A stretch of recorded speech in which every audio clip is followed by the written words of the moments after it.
ഉടനെ ഖുർആൻ അവതരിക്കുന്നു, ലാ തുസല്ലി അലാ അഹദിൻ മിൻഹും മാത അബദാ വലാ തഖും അലാ ഖബ്രിഹി. ഇത്തരക്കാർ ആരായിരുന്നാലും ശരി, ഒരു കാലത്തും അവരുടെ മയ്യിത്ത് നമസ്കരിക്കാൻ പാടില്ല. നവീനവാദികൾ അവരുടെ മയ്യിത്ത് ഒരിക്കലും നബിയെ നിങ്ങൾ നമസ്കരിക്കാൻ പാടില്ല. ഉമർ റളിയല്ലാഹു തആല അൻഹു പറഞ്ഞ അതേ ആശയമാണ് പരിശുദ്ധ ഖുർആൻ അവതരിച്ചത്. എന്തെങ്കിലും താല്പര്യങ്ങൾക്ക് വേണ്ടി സുന്നത്ത് ജമാഅത്തിന്റെ ആശയാദർശങ്ങൾ തള്ളിക്കളയാൻ പറ്റില്ല. വളരെ പ്രധാനപ്പെട്ട സംഗതിയാണ്. ഇങ്ങനെ ഉമർ റളിയല്ലാഹു തആല അൻഹു പല കാര്യങ്ങളും നമ്മെ പഠിപ്പിച്ചിട്ടുണ്ട്, പല കാര്യങ്ങളും പഠിപ്പിച്ചു.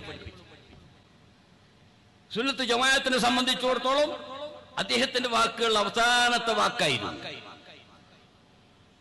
ഇന്നിവിടെ എന്തൊക്കെ പ്രശ്നങ്ങൾ, അതൊന്നും പറയാൻ സമയമില്ല. ചിലതൊക്കെ പറയണമെന്ന് വിചാരിച്ചു, പക്ഷെ സമയമില്ല. വിശ്വാസപരമായി ജനങ്ങളുടെ എല്ലാ സംശയങ്ങളും ദൂരീകരിച്ച ആളാണ് ബഹുമാനപ്പെട്ട ഉമറുൽ ഫാറൂഖ് റളിയല്ലാഹു തആല.